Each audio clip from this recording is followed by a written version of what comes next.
The U.S. Attorney's Office and the Department of Justice is very pleased with the court sentence in this case. The sentence of life imprisonment sends a very, very important message to traffickers, not just here in Guam and in the Northern Mariana Islands, but all over, really all over our Pacific region, that this is a crime that violates the very core and dignity of human beings, and that traffickers will be punished severely. Song Ja Cha appeared in district court today for her sentencing following her conviction in February last year of numerous charges of sex trafficking. Although she told federal judge Dean Pregerson that she would accept whatever sentence was imposed upon her, she asked that the judge allow her to serve her sentence at a federal prison in Dublin, California, to be closer with family.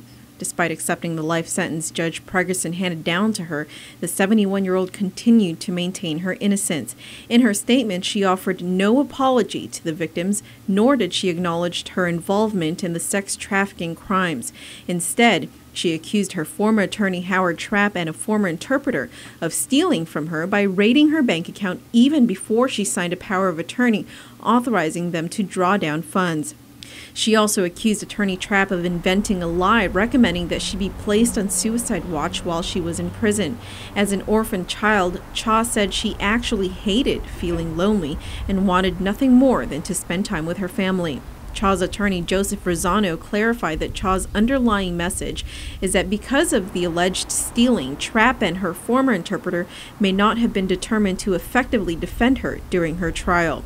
Judge Pregerson read a victim's statement aloud who said the Blue House bar was like a prison cell for her. It was wretched. She also said that Cha ruined her reputation and that people made fun of her in Chuuk for what happened to her at Blue House.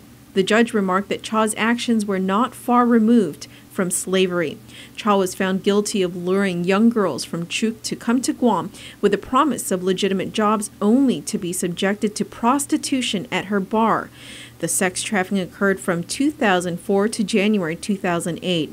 Known as Mamasan to the victims, Cha scoped out the women, choosing those who were particularly vulnerable and of poor backgrounds. Upon arriving at Blue House, Cha then forced the women to have sex with customers by using physical abuse, starvation, and bribery.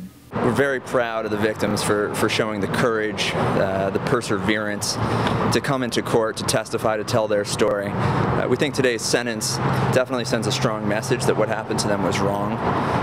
It shows that their voices were heard, and clearly Judge Pregerson was affected by their testimony. At least one Guam police officer testified during trial that he had frequented Blue House and that he had sex with one of the girls after buying her a drink. The officer, David Manila, however, has never had any formal charges brought against him. He remains on the force.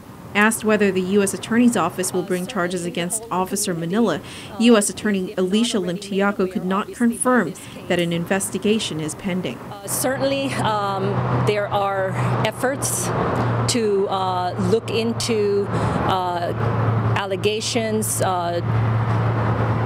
referrals that are made that are similar in this respect. And so we can't comment on anything that may be pending in terms of investigation. Just a few weeks ago, Public Safety Committee Chairperson Senator Adolfo Palacios called on Attorney General Lenny Rapadas to review the Blue House case for possible criminal activity committed by Guam police officers.